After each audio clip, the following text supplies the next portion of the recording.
There are moments in life when the air seems thicker, when the night feels endless and a chill crawls up your spine. These moments have been described across centuries in every corner of the world by people who claim they have glimpsed something that cannot be explained.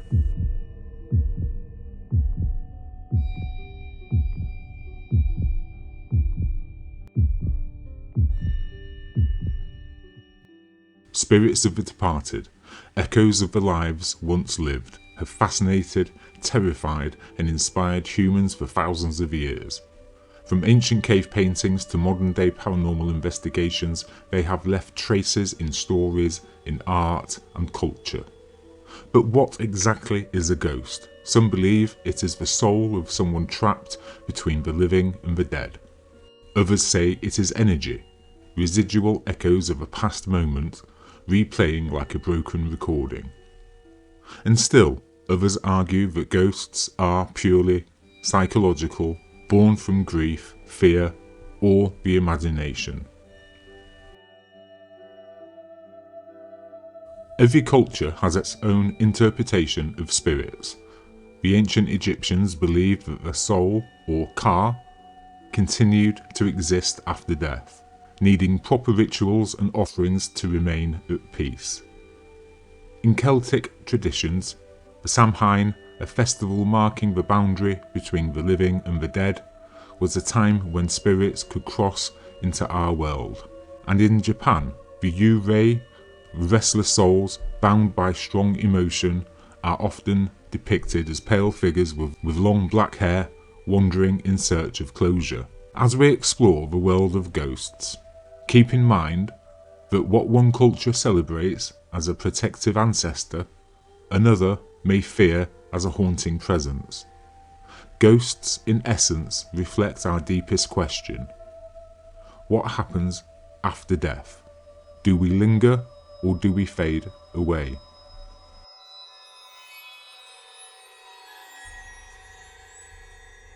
Tonight, we step into the unknown, a journey through history, belief and experience.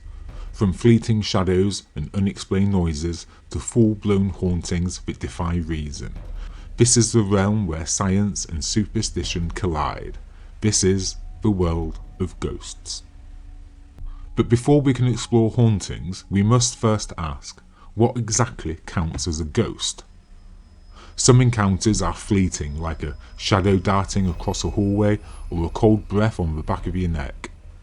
Others are more vivid. Apparitions dressed in old clothing stand silently before vanishing into thin air.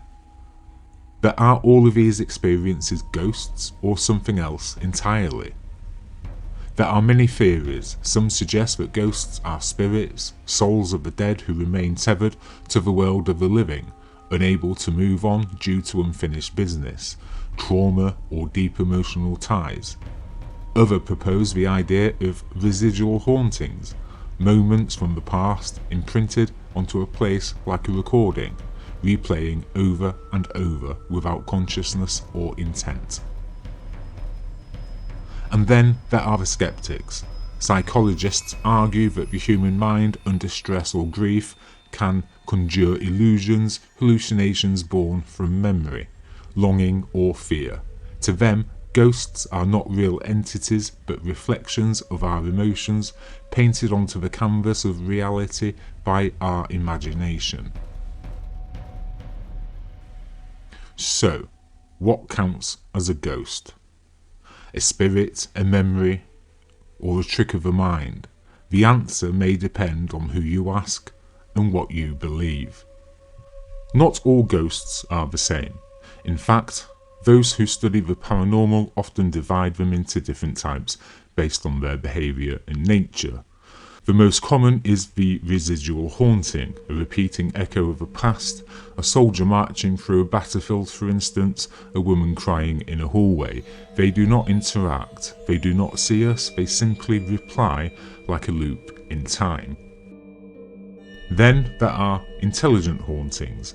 These are spirits believed to be aware of their surroundings. They respond to questions, interact with the living, and sometimes even attempt communication through knocks, movements, or electronic devices. Another category is the poltergeist, from the German word meaning noisy ghost. These entities are notorious for causing disturbances, moving objects, slamming doors, even physical attacks. Some researchers argue that poltergeists are not spirits at all, but psychic energy unconsciously released by humans under emotional stress. And finally, there are the crisis apparitions, ghostly visions of loved ones appearing at the moment of death, often reported by family members miles away. These experiences blur the line between spiritual presence and the mysteries of human connection. Each type of ghost adds a new layer to the mystery.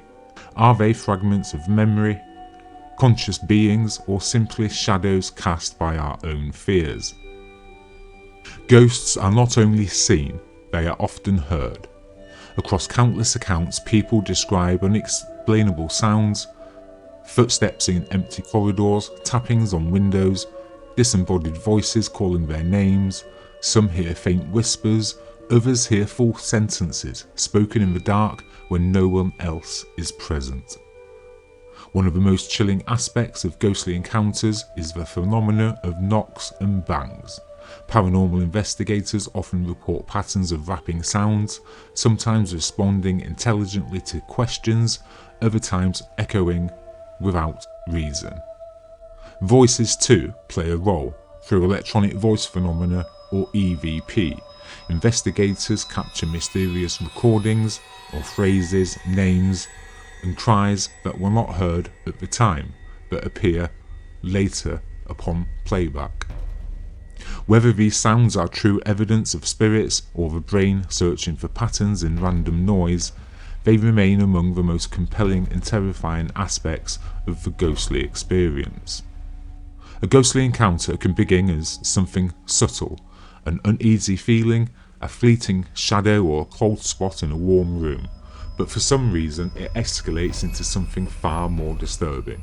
At first it may be a sense of being watched, or objects moving slightly out of place.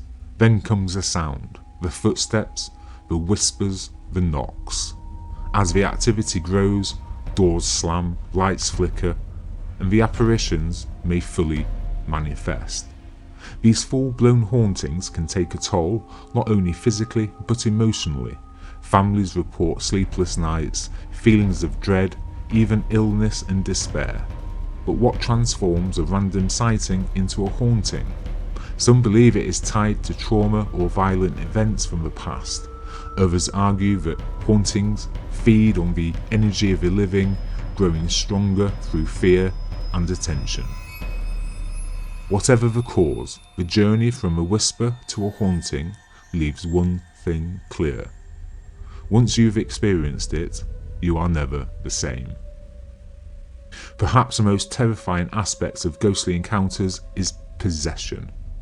The idea that a spirit can enter, influence, or even take control of a human body or mind.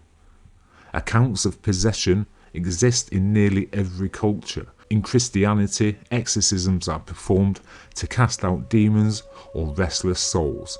In shamanic traditions, spirits may enter the body not to harm, but to guide or deliver messages. In both cases, the line between divine connection and terrifying takeover is thin.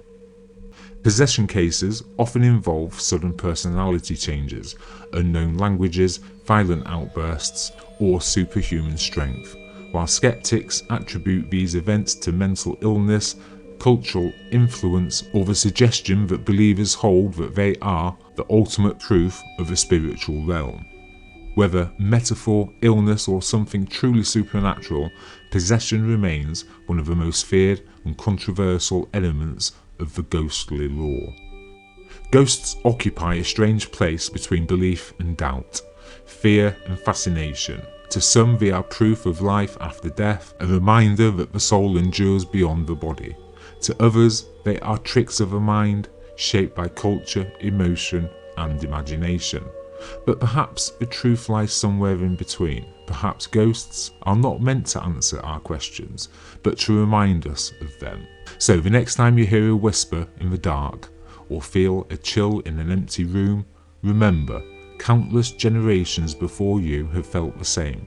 The question is not whether ghosts are real, but whether you are ready to face them.